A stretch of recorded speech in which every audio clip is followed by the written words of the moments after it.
시청자 여러분 안녕하십니까? 윤석열 대통령 탄핵 정국 속 우리나라 경제가 살얼음판을 걷고 있습니다. 극심한 소비 위축과 내수 부진으로 지역의 기업과 소상공인, 가정경제 모두 어려움이 가중되고 있습니다.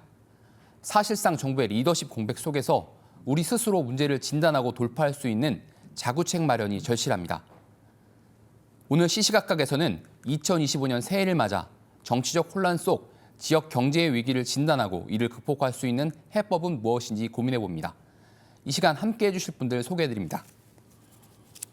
충남대학교 경제학과 김민정 교수 자리해 주셨습니다. 안녕하세요. 충남대학교 경제학과 김민정입니다. 충남연구원 경제산업연구실 이민정 연구위원 나오셨습니다. 안녕하세요. 충남연구원 이민정입니다. 황현목 소상공인연합회 세종시 지회 회장 나오셨습니다. 네, 안녕하세요. 세종시 소상공인연합회장 황현목입니다. 서용원 한국공인중개사협회 대전시의회 회장 나오셨습니다. 네, 안녕하십니까. 저는 한국공인사협회 대전광역시 회장을 맡고 있는 서용원입니다. 예, 먼저 관련 VCR 보고 이야기 이어가겠습니다.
새해가 됐지만 우리 경제는 굉장히 지금 암울한 상황이고 지역도 여파가 큰 것 같습니다.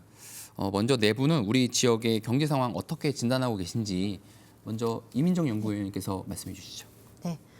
경기 심리를 단적으로 표현해주는 지표 중에 하나가 BSI, 기업 경기 실사 지수라고 합니다. BSI는 기준선 100을 기준으로 해서 그것보다 높으면 긍정 전망, 그것보다 낮으면 또 이제 부정 전망 이렇게 해서 우리가 해석을 하거든요. 근데 또 100 아래에 있어도 이제 그 수치가 계속 내려간다. 그러면 경기 침체가 심화되고 있다. 우리가 또 이렇게 해석을 합니다.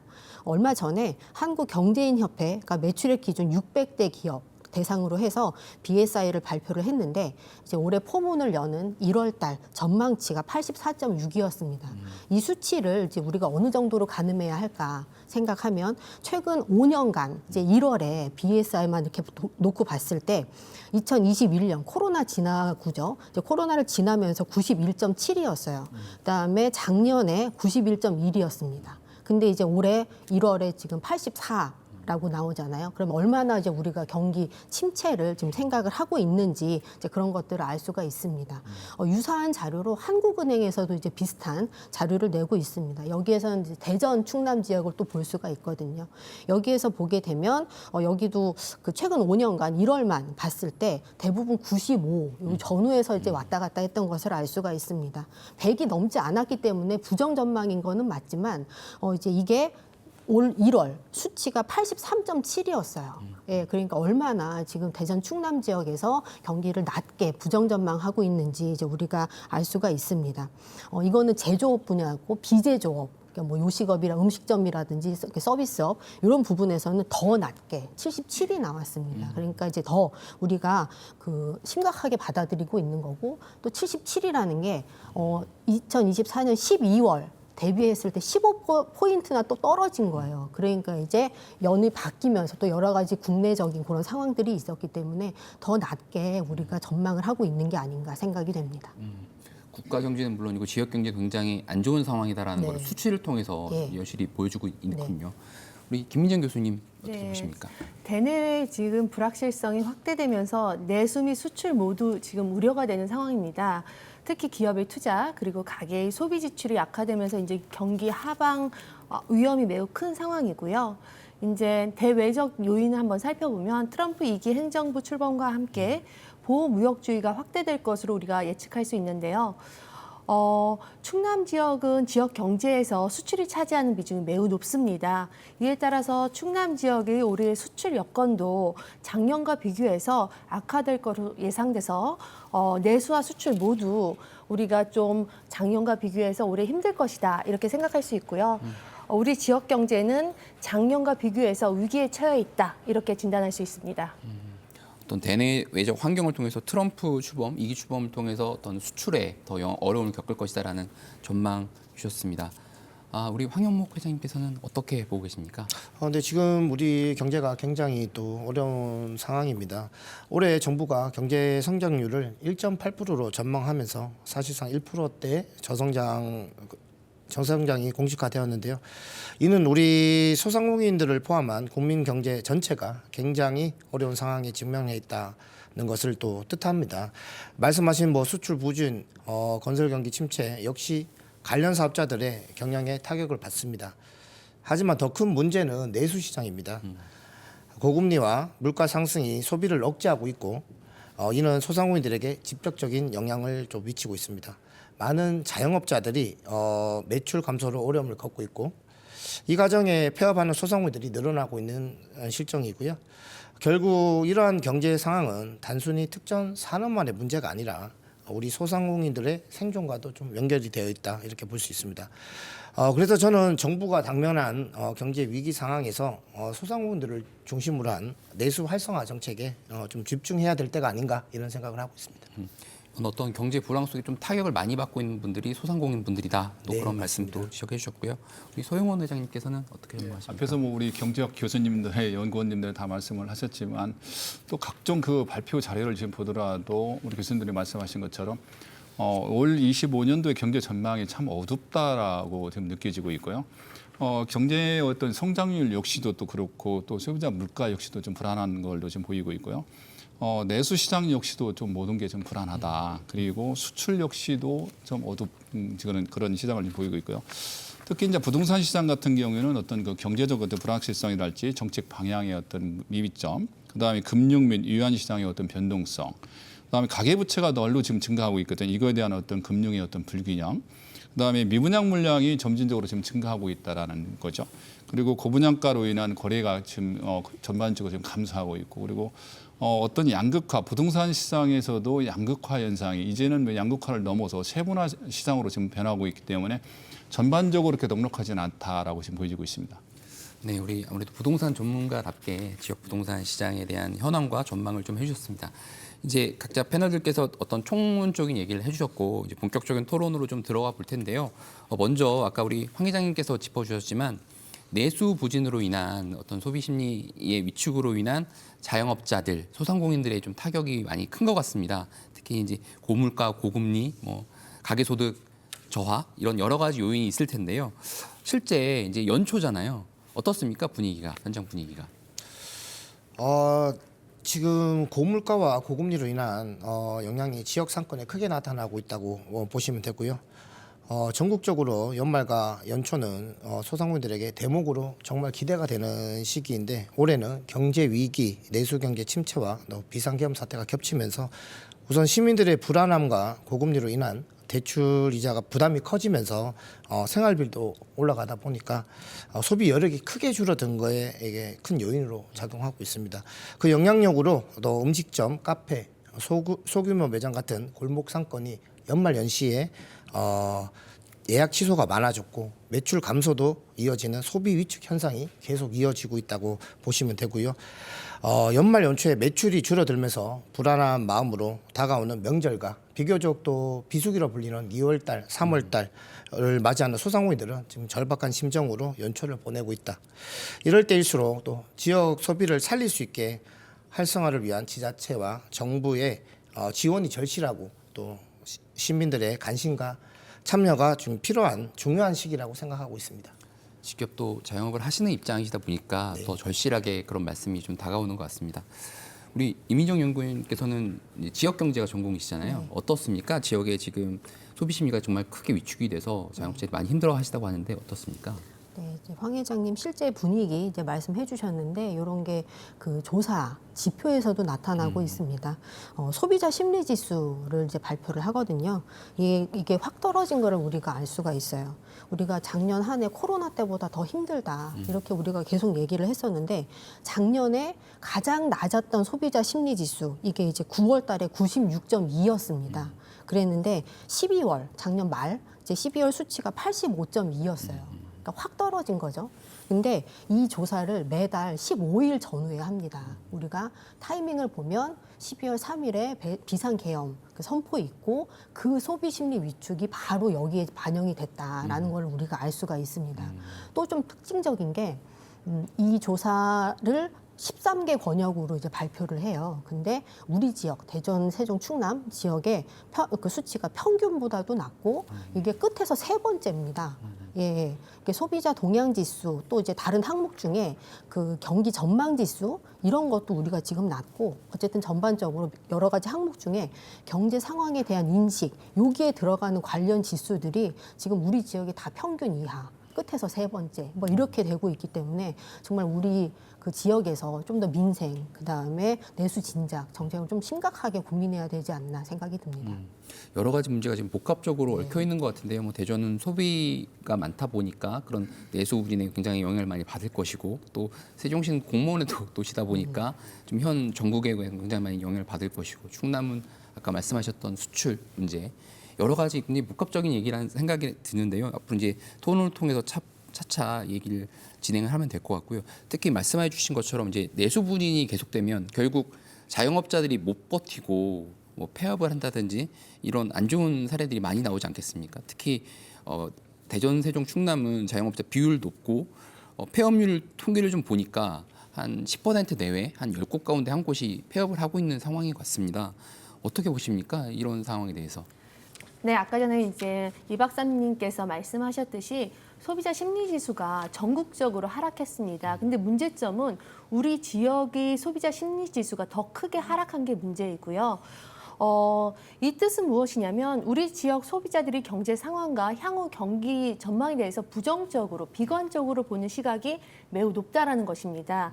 이에 따라서 이제 골목 상권의 경제가 침체되고 이러한 소비 침체는 당분간 아무래도 지속될 것으로 예상됩니다. 우리 혹시 서영원 회장님께서 어떻게 보세요? 일반 경제는 말씀을 드리면 부동산 시장을 제가 이제 말씀을 드리면 23년도에 이제 경기가 좀 침체, 24년도에는 상반기까지는 그래도 부동산 거래량이 좀 꾸준히 좀 증가해서 부동산 가격이 좀 회복기에 좀 돌아되지 않았나라는 생각을 좀 했었거든요. 근데 추석 이후에 이제 경기 거래량이 좀 감소가 좀 보였었는데 12월 3일 날 계엄 선포하고 나서 거래량이 저희들이 봤을 때는 한 40% 이상은 지금 급감한 걸로 지금 보이고 있거든요. 그래서 우리 개업공사들도 역시 보면 저희들이 이제 11만 한 9천 명 정도가 지금 전국에서 지금 활동을 하고 있는데 올해 폐업자만 해도 13,228명이 폐업을 했어요. 작년에 24년도에. 그리고 휴업이라든지 이런 분들이 또 한 2천 명 정도가 했고 그리고 전체 그럼 15,000명 이상이 휴폐업을 했다는 얘기거든요. 그러면 전체적으로 봤을 때 12.7% 정도가 휴폐업을 했다고 보면 부동산 경기 역시도 넉넉하지는 않다라고 지금 보여지고 있고요. 전반적으로 이 자영업자들의 지금 위기를 이렇게 보면 어떤 경제적인 불확실성이 가장 크다라고 보여지고 있고 그다음에 온라인이라든지 디지털화 지금 가고 있는 게 문제가 좀 되고 있는 것 같고요. 그다음에 고정비 부담이 좀 너무 크다. 지금 자영업자 하고 있는 분들이 월차임이랄지 그다음에 임대료 그다음에 또 이제 어떤 인건비 이런 문제가 가장 좀 심각한 문제가 되고 있고 그다음에 사회적으로 어떤 안전망이 되게 이제 소상공인들은 부족해요. 그런 부분이 좀 문제가 되어 있고 과도한 경쟁이 너무나 좀 심하다. 뭐 지금 툭하면 지금 뭐 개업하는 거 보면 뭐 커피숍, 부동산, 미용실, 네일아트 이런 업종들이 쉽게 개업을 하지만 또 쉽게 또 폐업을 하고 있다라고 보여지고 코로나 이후의 어떤 팬데믹 현상 상당히 좀 심각하게 지금 나타나고 있는 이런 현상들입니다. 그래서 이런 어떤 그 자영업자들의 이런 위기는 단순히 어떤 그 자영업자들만의 문제가 아니거든요. 지금 이 자영업자들이 무너지게 되면 전반적으로 있던 우리 사회의 문제가 되기 때문에 이거에 대한 시급한 어떤 대책이 필요하지 않나 생각을 합니다. 그 어떤 자영업자의 입장에서 굉장히 지금 겪고 있는 여러 가지 어려움에 대해서 말씀을 해주셨는데 그럼 이제 앞으로 대책에 관한 얘기가 나오기 위해서는 어떻게 소비자 입장에서 내수를 끌어올릴 내수가 회복이 돼야 자영업자들도 원활하게 할 수 있는 거니까요. 그래서 소비자 입장에서 내수를 회복하기 위한 방법으로 또 많이 떠오르게 있는 것이 하나가 지역화폐 아니겠습니까? 지역화폐가 천안을 비롯해서 올해 부여, 세종시 등 일부 지자체에서 지역화폐를 많이 발행하는데 어떻습니까? 지역화폐가 이런 내수 부진의 해결책이 될 수 있을까요? 지역화폐 이제 조금 설명드리자면 이제 코로나 위기 극복 뭐 이런 것들의 목적으로 2022년에는 발행액이 27조 규모까지 이렇게 올라갔다가 이제 이후에 그 행안부의 지역화폐 어떤 기조 그다음에 그런 것들 때문에 국비 지원 예산 편성이 이제 축소가 되면서 지금은 이제 많이 좀 축소가 된 상황입니다. 근데 저희 연구원에서 2020년 그러니까 지역화폐가 본격적으로 도입되고 이제 얼마 안 됐을 때 어떤 이제 군 지역에서 설문조사를 한 적이 있어요. 근데 이제 그 지역화폐 이용자의 경우에 지역화폐가 이제 할인율을 주잖아요. 뭐 10%, 7% 이런 식으로 이제 그런 지역화폐 할인율 때문에 추가 소비를 했다.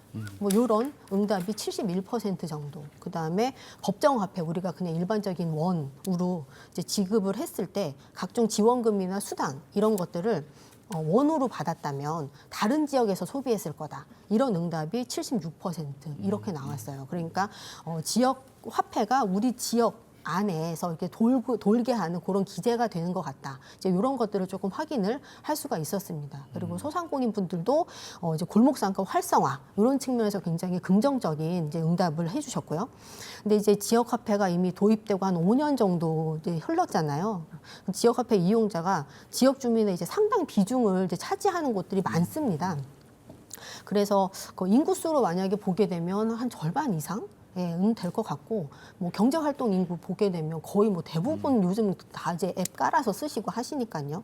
이렇게 이제 많이 펼쳐졌기 때문에 이게 어떤 보편적 소득 같은 그런 기능을 어느 정도 하고 있지 않나 이제 이런 생각을 좀 하게 되는데 지금은 지역화폐가 어떤 일률적인 할인율 이렇게 지금 운영이 되고 있는데 이게 조금 더 나아가서 지역 커뮤니티 이제 강화를 위한 그런 역할을 하기 위해서는 조금 지역 정책에 동참하는 그런 활동에 주는 그 추가적인 마일리지 형태로 조금 발전을 하면 어떨까라는 생각을 해봅니다. 예를 들어서 뭐 봉사활동이라든지 지역 축제에 참여를 한다든지 뭐 요즘 이제 기후 위기 관련된 활동 뭐 탈탄소 정책 뭐 이런 것들에 이제 우리가 같이 활동하고 뭐 지역에 착한 가격 업소들 많거든요. 그런 데서 만약에 활용하면 그런 식의 추가적인 마일리지로 해서 지역의 그 커뮤니티를 좀 더 단단하게 해주는 그런 역할까지 우리가 발전된다면 어떨까 생각을 해봅니다. 또 지역화폐의 긍정적인 면과 이제 앞으로의 발전 방안에 대해서도 설명을 해주셨는데요. 대전에서도 이제 지역화폐에 가지고 굉장히 여러 가지 논란이 많은데 우리 연구위원님 말씀 좀 참고 삼아 들었으면 좋겠습니다. 자, 다음 주제로 좀 넘어갈까 합니다. 이제 부동산 얘기인데요. 지역에 충청권 주택사업 경기 전망이 모두 하락했는데 이게 이제 주택 사업자들이 경기 전망을 어떻게 하는지에 대한 그런 조사인데 대전, 세종, 충남이 각각 13.5포인트, 6.7, 25.0으로 전달 대비 크게 하락했습니다. 그러니까 주택사업 경기를 안 좋게 보고 있다는 얘기인데요. 어떻습니까? 이렇게 대폭 하락한 이유가 어디서 찾을 수 있을까요? 이제 주택 사업 사업 그 지수가 수도권 같은 경우에서도 지금 100을 지금 밑돌고 있는 것처럼 나타나고 있고요. 지방 같은 경우는 뭐 지속적으로 하락하고 있고 또 미분양 주택 물량이 계속해서 증가하고 있는 이런 현상을 보고 있는데 그런 원인으로 첫째를 이렇게 보면 금리가 가장 큰 원인이 아니었나 생각을 하고 있고요. 두 번째는 이제 주택 가격이 어떤 불확실성이라는 거죠. 주택 시장에서 가격이 급등하거나 또 하락하는 경우에는 건설업체들이 가격 변동성을 예측하기가 어렵다라는 거죠. 그래서 공급하는 데 애로사항이 좀 있고 정부의 어떤 규제가 너무나 좀 강화된 건데 아직도 완화가 되지 않고 있다라는 게 좀 문제가 되고 있고요. 경기 둔화에 대한 어떤 그 불확실성도 심리적으로 가장 그 소비자들에게 위축할 수밖에 없는 그런 영향이 있고, 그다음에 원자재 가격이 너무 상승하다 보니까 분양 가격이 고분양가 논란이 있죠. 그래서 실질적으로 분양을 받고 싶은 사람들은 많이 있지만 분양을 받을 만한 능력이 있는 사람들이 경제적인 뒷받침이 되는 사람들이 없다라는 거죠. 그래서 계속해서 미분양이 지금 발생하고 있는 거고, 그 다음에는 이제 정치적인 어떤 경제적인 이런 불확실성이 가장 큰 원인이 아닌가. 그래서 소비가 위축이 되고 있는 거고요.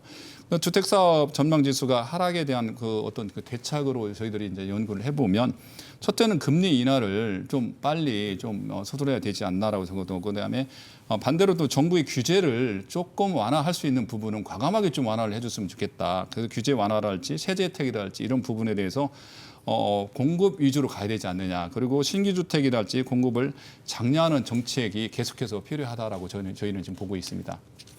이게 이제 업체 입장에서 이런 얘기를 하는 것들이 결국 공급과 입주 물량 이런 거에 영향을 줄 수 있기 때문에 이제 이런 말씀을 드리는 건데 또 한 가지 중요한 요인이 미분양 아니겠습니까? 방금 말씀해 주셨지만 대전 같은 경우에 지난해 기준 2,244세대, 충남은 또 준공 후에도 분양이 안 되는 악성 미분양이 1,000가구가 넘어서고 있는데요.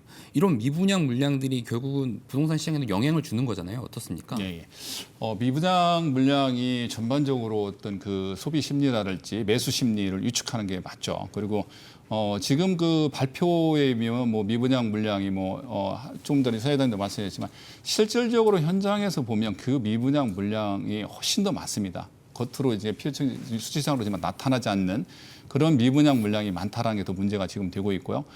또 미분양 물량 중에서도 계약금을 5%만 받고 지금 계약을 한 그런 부분들이 있는데 그분들이 계약금을 나중에 이제 어떤 생각을 하고 그걸 받았냐면 내가 안 되면 5%는 포기하면 되지 이렇게 생각하고 이제 그 청약을 하신 분들이 있는데 단순히 그 5%만 포기하면 되지 않는다라는 거죠. 나중에 가격이 하락해 되게 되면 이분들은 어떤 중도금 대출을 이미 자설을 해놨기 때문에 중도금에 대한 이자 부담을 해야 되는 부분이 있기 때문에 그런 분들이 만약에 부동산 가격이 하락해서 계약을 포기하는 상태로 만약에 접어든다면 지금의 우리가 생각하고 있는 것보다 부동산은 더 어려울 수도 있다라고 지금 보고 있습니다. 그래서 어떤 그 무분양 이런 원급이 단위 지금 보면 주택 공급이 좀 과잉된 부분도 있다. 일부에서는 지금 주택 공급이 좀 부족하다라고 하지만 대전 지역에서는 봤을 때는 충분히 공급 물량이 좀 어느 정도 뒷받침이 되고 있다고 보고요.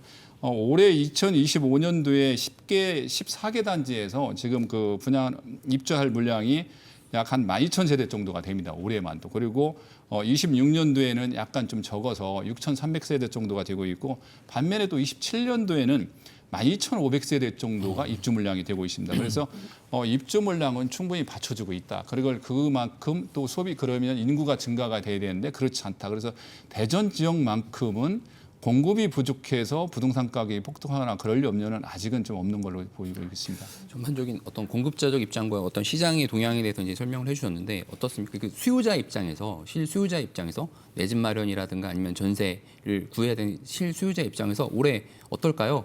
내 집 마련할 수 있는 시기가 이제 그러면 집값이 바닥으로 가는지 이게 궁금한 거잖아요. 그 시기에 집값을 매수해야 된다는 시기 그런 생각들이 있으니까. 예, 이제 저희들이 봤을 때 실소유자들이라면 어떻게 보면 이번이 기회일 수 있다라고 생각을 합니다. 경기가 안 좋았을 때 위기가 기회라고 무주택자들은 어떻게 보면 올해 내년이 주택을 구입할 수 있는 절호의 기회일 수도 있다고 생각합니다. 왜냐하면 분양가는 한 번 올라간 분양가는 떨어지지 않거든요. 그 제가 평균적으로 이렇게 계속해서 한 10년 정도 분양가를 이렇게 분석을 해보니까 1년에 평균 한 200만 원 정도의 분양가가 상승을 했습니다. 그래서 오히려 옛날에는 청약에 당첨이 되면 로또라고 했잖아요. 근데 지금은 실질적으로 청약에 당첨이 된다 하더라도 오히려 기존에 있는 아파트 분양 가격보다도 오히려 신규 분양 가격이 더 높은 이런 현상을 보이기 때문에 청약에 당첨이 된다 하더라도 이걸 계약을 해야 될지 말아야 될지 망설이는 이런 분들이 많거든요. 그래서 실제로 계약까지 이루어지지 않는 이런 현상이 많기 때문에 여기에서 옥석을 좀 가리고 자기 형편에 맞는 이런 주택을 구입을 생각하고 있는 분이라면 무주택자 분이라면 자기 형편에 맞는 이런 주택을 이번 기회에 마련하는 것도 하나의 기회일 수다라고 생각합니다. 네, 올해 부동산 시장 한번 전망해 봤고요. 예, 다음으로 좀 주제로 넘어갔으면 싶은데요. 아까 교수님께서 모두에 말씀해 주셨지만 충남이 이제 반도체가 굉장히 주력 산업이고 수출 비중이 많이 차지하고 있는데 트럼프 행정부 2기가 들어서면서 여러 가지 또 상황 변화가 있지 않겠습니까? 그리고 그런 상황 변화가 충남 반도체 수출에 미칠 영향도 굉장히 궁금한데요. 어떻습니까? 충남 지역의 주요 수출국을 살펴보면 중국과 미국인데요. 미국 트럼프 신정부 출범에 따라서 정책 불확실성이 매우 높은 상황입니다. 그리고 이제 자국 우선주의 기조가 강화될 것으로 이제 예상하고 있고요. 이에 따라서 우리 지역의 대미 수출 여건이 작년에 비해서 악화될 것으로 우려됩니다. 그리고 대중 수출 요건을 살펴봐도 2025년 중국의 경제 성장률을 IMF에서 4.5%로 보고 있는데요. 이 수치는 작년에 비해서 이제 낮은 수치입니다. 그래서 이제 중국의 경제 성장도 어느 정도 이제 둔화될 것으로 예상할 수 있고요. 또한 이제 트럼프 행정부 출범 이후에 미중 통상 마찰이 만약에 심화되면 중국의 대미 수출이 감소할 수 있고요. 중국의 대미 수출이 감소할 경우에 충남 지역 기업들이 이제 중국으로 수출하는 그런 중간재 비중이 매우 높거든요. 이러한 수출이 감소할 우려가 있습니다. 이에 따라서 이제 우리 충남 지역의 대중국 수출 여건도 작년과 비교해서 악화되고 있는 상황입니다. 하지만 AI, 반도체 등 이런 IT 관련 품목의 성장세는 이제 지속되고 있거든요. 그래서 이제 올해도 이와 같은 산업의 성장세가 지속된다면 AI, 반도체 등 이제 IT 관련 품목의 수출이 확대될 수 있는 이제 기회 요인도 존재하고 있습니다. 대환경 속에서 어떤 어려움도 맞닥뜨릴 것이고 또 반대로 새롭게 발전할 수 있는 그 어떤 새로운 창구도 열릴 수 있다 이런 말씀해 주셨는데요. 지금 미국의 그 행정부 트럼프 행정부 출범과 함께 또 수출 기업들이 맞닥뜨리고 있는 문제 중에 하나가 이제 고환율 또 문제인 것 같아요. 그래서 그리고 고환율로 이제 수출 기업들이 수출하는데 많이 어려움을 겪고 있어서 그런 문제 등으로 인해서 최근에 여론조사를 중소기업 중앙회에서 긴급 현황 조사를 했는데 국내 중소기업 한 4곳 가운데 1곳 정도가 그러니까 26.3% 정도가 어떤 이런 여러 가지 어려움 때문에 수출에 어려움을 겪고 있다. 이런 이런 조사가 나왔거든요. 물론 여기에는 이제 비상계엄 사태로 인해서 정치 리스크가 커진 어떤 불확실성이 커진 그런 요인들도 있을 텐데 수출 기업들, 우리 지역 수출 기업들이 겪고 있는 여러 가지 어려움과 여파 어떻게 볼 수 있을까요? 이제 앵커님 말씀하신 대로 국내적인 그런 불확실성 이런 것들이 높아지면서 원달러 환율이 지금 1,500원 에 육박하는 그런 상황이잖아요. 이게 금융위기 이후에 15년 9개월 만에 최고치라고 하더라고요. 이제는 이제 고환율 장기화 이 여파를 조금 생각을 해봐야 될 것 같습니다. 이제 고환율이 뭐 양면이 있잖아요. 뭐 수출 촉진 뭐 이런 측면도 있지만 수입 비용이 증가하면서 뭐 인플레이션 유발하고 그다음에 소비 감소되고 뭐 이런 또 악영향도 우리가 생각을 안 할 수가 없습니다. 이제 교수님 방금 이제 그 주력 산업의 어떤 수출 촉진 이런 측면 잠깐 말씀해 주셨는데 대전 충남 지역에는 주력 산업하고 관련된 많은 중소기업들 이제 입지를 하고 있습니다. 근데 중소기업은 환율 위기를 더 크게 느낄 거예요. 왜냐하면 대기업은 이제 환율 예측도 하고 대응 역량이 이제 상대적으로 좋지만 중소기업은 그렇지 않거든요. 이제 아까 중소기업 중앙회에서 이제 그 설문조사 해주신 것도 그 내용도 보면 환 리스크를 관리하지 않는다라고 이제 응답한 기업이 전체의 절반을 차지하고 있습니다. 특히 이제 원자재를 해외에서 들여오고 판매는 내수로 하고 이런 이제 기업들이 이런 업종들이 더 이제 고환율에 큰 영향을 받을 거고요. 중소기업은 대체적으로 단가 조정, 원가 절감, 그다음에 대금 결제일 조정 이렇게 간접적인 방식으로 이제 대처를 하기 때문에 환율이 급변하면 고스란히 환 변동 그 위험에 노출될 수밖에 없습니다. 또 이제 원자재 가격이 올랐다고 즉각적으로 이제 가격에 이걸 반영을 하게 되면 소비자가 또 이제 안 사는 그런 또 악영향도 있어서 이걸 즉각 대응하기가 굉장히 어려운 그런 상황입니다.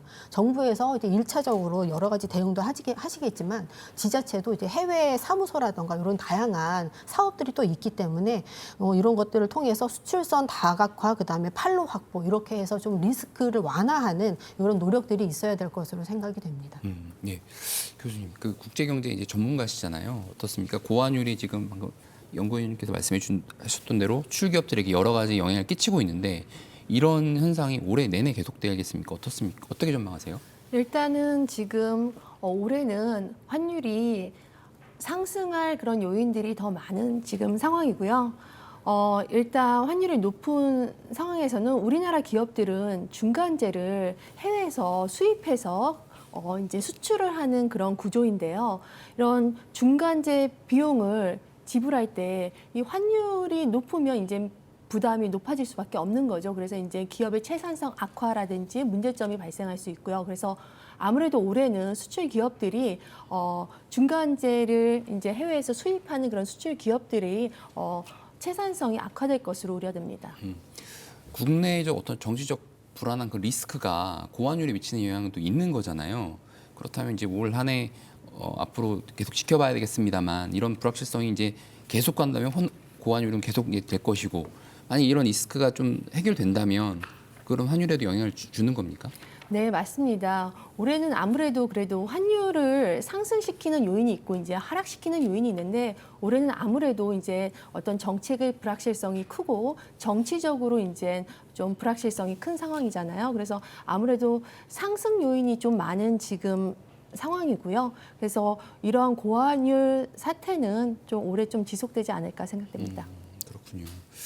네, 그러면 이제 다음 주제로 좀 넘어가서요. 이제 정부의 그 여러 가지 세수가 좀 줄어들다 보니까 생기는 문제인 것 같습니다.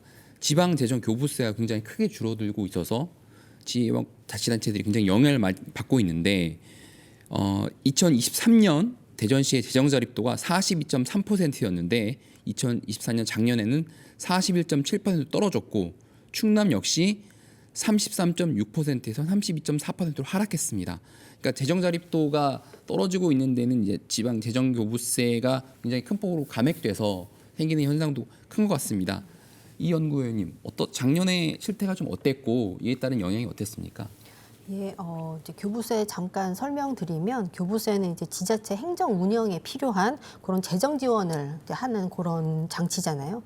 지자체의 이제 재정 수입이 재정 수요에 미달하는 이제 그 부분을 이제 교부를 하게 됩니다. 이제 지역의 균형 발전을 위해서 그 재정 불균형을 조정하는 목적, 요걸 이제 재정 평탄화라고 하는데 이런 목적을 통해 이런 목적을 위해서 이제 교부를 하게 되고 이 교부세는 또 지자체가 사용 목적하고 방법을 자율적으로 정할 수 있는 자주재원이라서 지자체에게는 굉장히 큰 역할을 하고 있습니다. 근데 이제 이 교부세가 비율 19.2%라는 비율로 국세하고 연동이 돼서 운영이 되기 때문에 경기 변동에 따라서 이제 국세 세수가 변동이 되면 교부세도 이제 변동이 되는 그런 구조를 갖고 있습니다. 근데 이제 그 세수 펑크 이제 계속 뉴스에 났던 것처럼 2023년에 56조 세수 결손 국세가 그다음에 작년에도 한 30조 정도 세수 결손 이렇게 이제 나오고 있기 때문에 우리 지역에도 굉장한 교부세 영향이 이제 있는 거죠.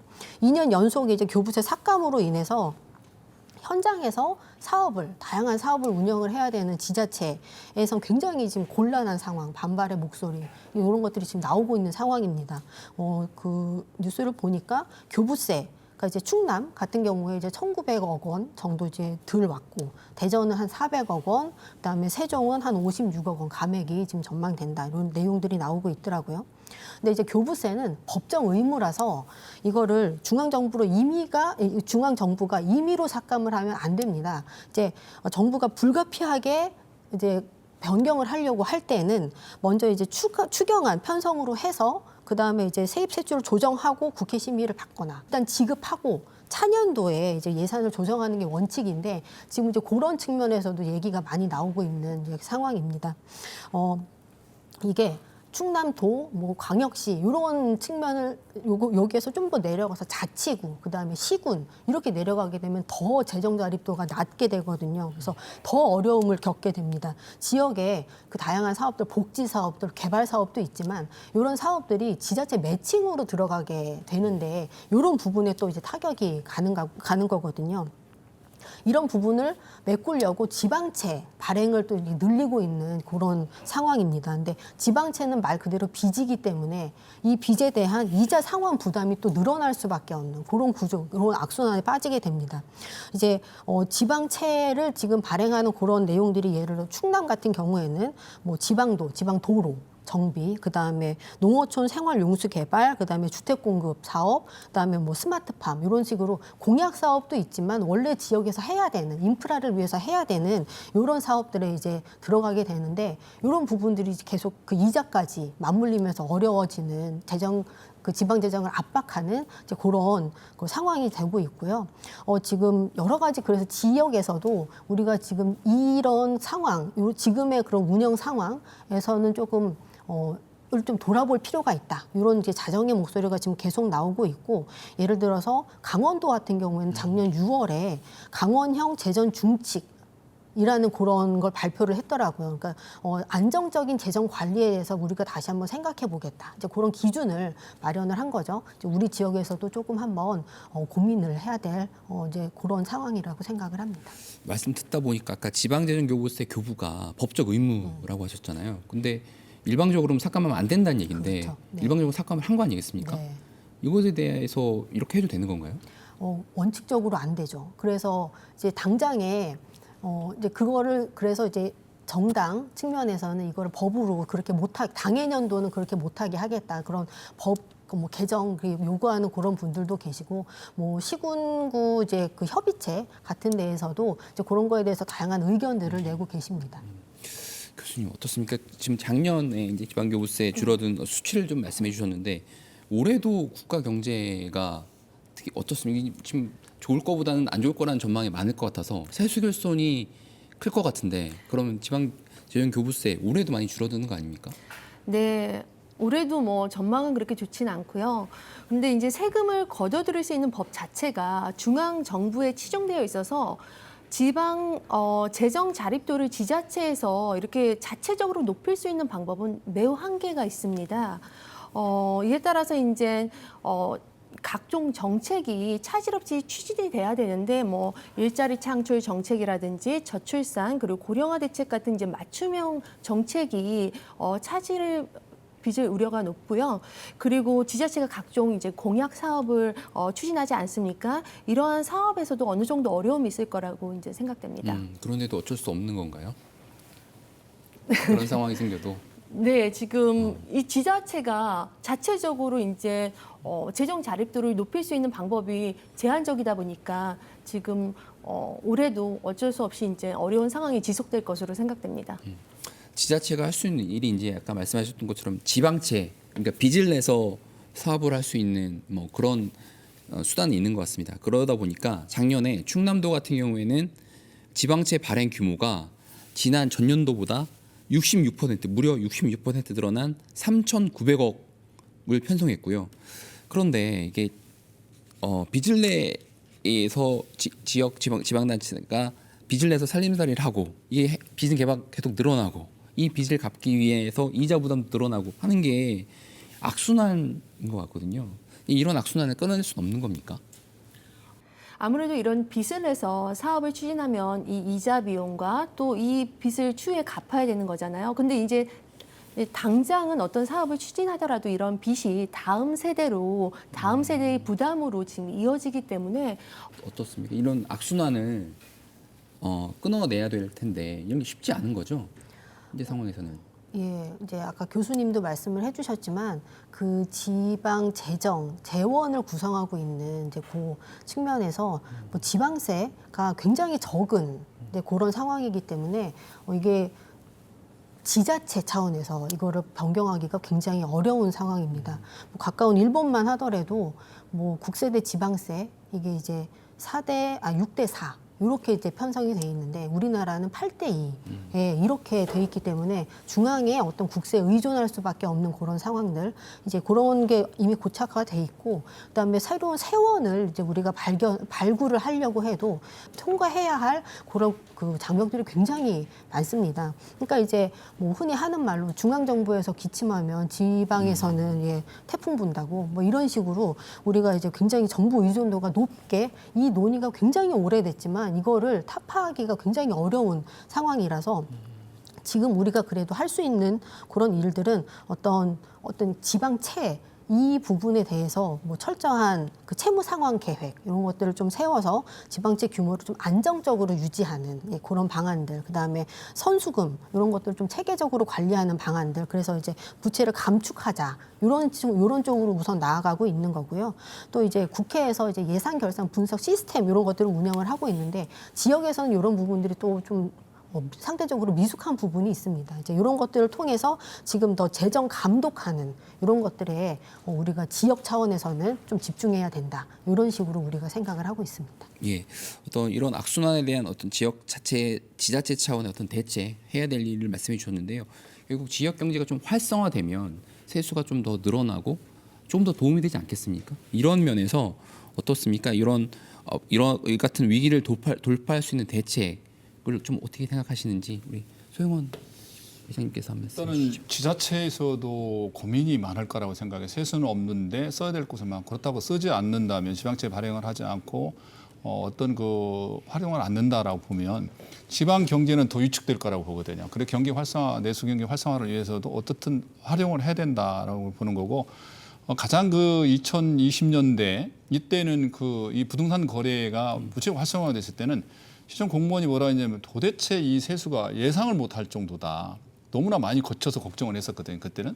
근데 지금 불과 몇 년 만에 이런 계기가 되는 부동산 경기가 위축된 것도 큰 영향이다라고 보이거든요. 그래서 어쨌든 지방 경제를 살리고 이 지방의 어떤 세수를 확보하려면 모든 것들이 다 똑같겠지만 부동산 거래 역시도 활성화를 돼야 된다. 그렇다고 해서 이런 때 너무나 규제 일변도로 가게 되면 더더욱 세수 확보하기는 더 힘들다라는 거죠. 그래서 어떤 부동산 거래의 활성화를 통해서 모인들이 자유롭게 거래를 할 수 있도록 그래서 어떻든 지방 경제도 좀 살리고 경기도 내수 경기도 살릴 수 있는 이런 방법으로 가야 되지 않나라고 합니다. 그래서 이런 때일수록 어떤 규제 일변도의 정책보다는 좀 정책이 완화 일변도의 정책으로 가는 게 맞다라고 저는 보고 있습니다. 소상공인 입장에서는 어떠세요? 결국 소상공인들이 경제가 지역 경제 활성화되고 이끌어 지역 경제 활성화돼야 이 같은 문제가 좀 도움이 되지 않겠습니까? 저는 다른 부분에서 이제 소상공인들의 현실과 대책에 대해서 좀 얘기하고 싶어요. 지금 소상공인들이 지금 제일 필요한 것은 이제 첫 번째 금융 지원이 제일 필요하고요. 두 번째는 이제 고정비, 인건비 지원 등 다양한 이유가 있지만 가장 소상공인들이 지금 위기로 내몰고 있는 게 있습니다. 그게 무엇이냐고 하면 소상공인들 부채가 지금 소상공인들을 폐업을 이어지고 지금 많은 심각한 상황들을 벌어지고 있는 상황인데요. 지난해 저희 폐업 사업자가 100만에 육박하며 최고치를 기록했다는 것은 단순히 통계적인 의미를 넘어 자영업 생태가 무너지고 있다는 것을 보여주는 증거라 생각합니다. 부채를 넘어 고물가, 고금리, 경기 침체로 이어지면서 매출은 줄고 고정비 부담은 커지면서 결국 경쟁력을 잃은 영세 소상공인들은 생존이 어려워지고 있다는 거죠. 지금 폐업 지원금도 250만 원에서 400만 원으로 높아졌지만 생업인 소상공인들은 폐업까지 가지 않도록 단순한 지원이 아닌 10년 이상의 장기 상환, 이자 감면, 고정비 지원, 온라인 판로 개척 등 실질적인 정책이 나와야지 소상공인들이 버틸 수가 있고요. 이번에 또 중기부에서 금융지원 3종 세트라고 해서 좋은 정책을 실행했지만 소진공 자금이 아니면 또 상한 연장이 안 되는 아직까지 소상공인들의 문턱이 높은 그런 실질적인 대책이 없습니다. 제일 중요한 것은 또 상권이 무너지면 지금보다 훨씬 많은 또 예산과 여러 가지 투입이 돼야 되니까 지금이라도 경제의 근간인 소상공인들을 위하여 또 소상공인들 기준 연체이다들 모두가 금융 지원 혜택을 받을 수 있는 가감한 정책 실행이 소상공인을 살리는 길이 아닌가 이렇게 생각하고 있습니다. 지역 경제의 근간인 어떤 소상공인들을 살릴 수 있는 지원할 수 있는 실질적인 대책 마련이 필요하다. 네, 이런 맞습니다. 말씀 듣겠습니다. 어느덧 준비한 시간이 거의 다 됐는데요. 이제 마지막으로 2025년 새해를 맞아서 경제에 대한 제언, 경제 활성화를 위한 제언 각 패널당 짧게 한 말씀씩 듣고 마무리하는 걸로 하겠습니다. 우리 마무리를 우리 김미정 교수님께서 먼저 해주십시오. 네, 중앙 정부가 이제 민생 경제 회복을 위해서 공공 부분의 가용 재원을 이제 총동원해서 이제 상반기에 집중 신속하게 집행하려고 지금 계획을 세웠는데요. 또한 소비 회복을 위해서 세제 및 재정 인센티브를 이제 주겠다고 이제 계획을 세운 상태입니다. 지자체도 이어 맞추어서 지역 민생 안정과 경기 활성화를 위한 사업을 선별하고 이에 대해 집중적으로 재정을 투입함으로써 경기 활성화를 위한 대책을 마련할 필요가 있습니다. 네, 말씀 감사합니다. 우리 이민정 연구위원님 다음. 네. 이제 우리가 뿌리 경제 이런 얘기 이제 많이 했는데 우리나라가 이제 뭐 경제 저성장의 늪에 빠졌다, 뭐 일본에 잃어버린 30년 답습하고 있다, 뭐 이런 이제 우려의 목소리들이 계속되고 있는데 이게 반은 맞고 반은 조금 틀리다, 그때랑은 틀리다라는 그런 생각이 듭니다.